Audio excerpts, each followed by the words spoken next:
Всем добрый день! Сегодня поговорим с вами об английских розах, о розах Дэвида Остина. Хочу вам назвать достоинства и некоторые недостатки этих роз, а также ответить на вопросы, которые поступают и часто задаются у меня на моем канале. Конечно же, это очень красивые, самодостаточные, густомахровые розы с великолепной формой цветка старинных роз. И, конечно же, никто не будет спорить об этом. Они очень яркие, запоминающиеся и в то же время очень нежные. Итак, разбираемся, какие же достоинства и недостатки имеют эти розы. Вначале о достоинствах роз Дэвида Остина. Большинство роз имеют очень красивую форму куста. Побеги у них прямостоячие, крепкие, хорошо держатся в любую погоду, в жару, в дождь и так далее.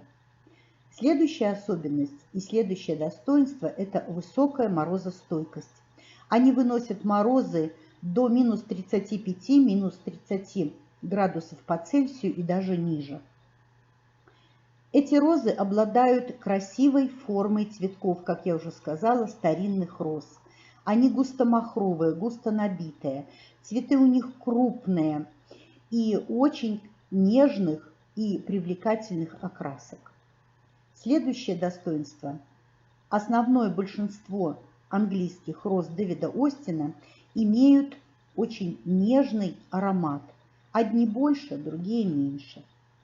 Следующее достоинство – это красивая темно-зеленая глянцевая окраска листьев.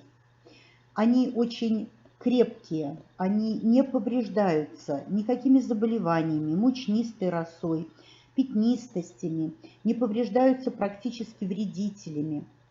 Цветов образует огромное количество. Цветут дважды эти розы, но цветов настолько много, что практически перерыва в цветении мы можем и не наблюдать. Есть также и недостатки. Что же это за недостатки у английских роз? Многие цветоводы жалуются на то, что некоторые сорта держат цветок не очень долго, до 3-5 дней.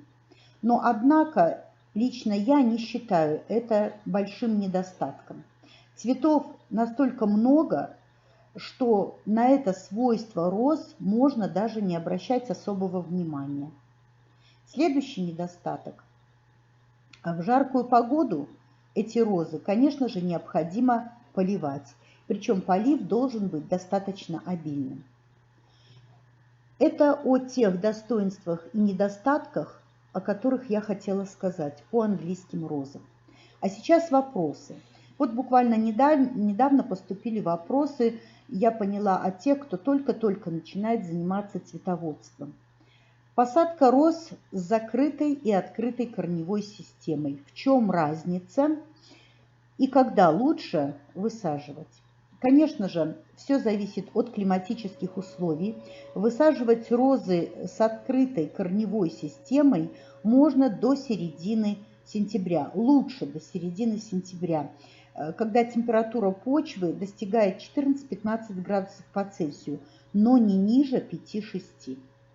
Розы с закрытой корневой системой можно высаживать в грунт до середины октября месяца, опять-таки в зависимости от температуры воздуха, для средней полосы, для Поволжья, но для Сибири и Урала до первой декады сентября. Следующий вопрос. Что делать с прививкой? Заглублять или же не заглублять?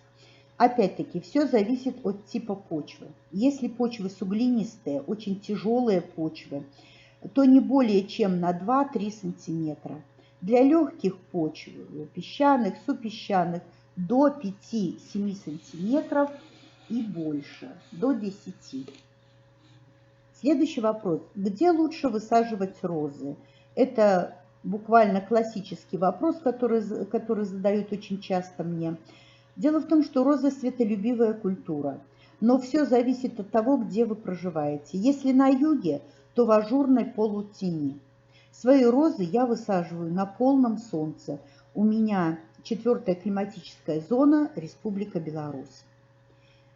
И последний вопрос. Чем кормить розы? Конечно же, необходимо чередовать подкормки. Розы любят, когда присутствует и органика, и минеральное удобрение. Поэтому я использую эти удобрения, периодически меняя их. Можно использовать также готовые удобрения в жидком виде. Для этого я беру или флоровит, или же бонафорте специально для роз. Линдрин можно использовать, а также по листу можно использовать агронан. Это микроудобрение с большим количеством микроэлементов. Вот, пожалуй, и все те вопросы, на которых я хотела сегодня с вами остановиться. Тем, кому видео было полезно, интересно, подписывайтесь на мой канал и жмите на колокольчик.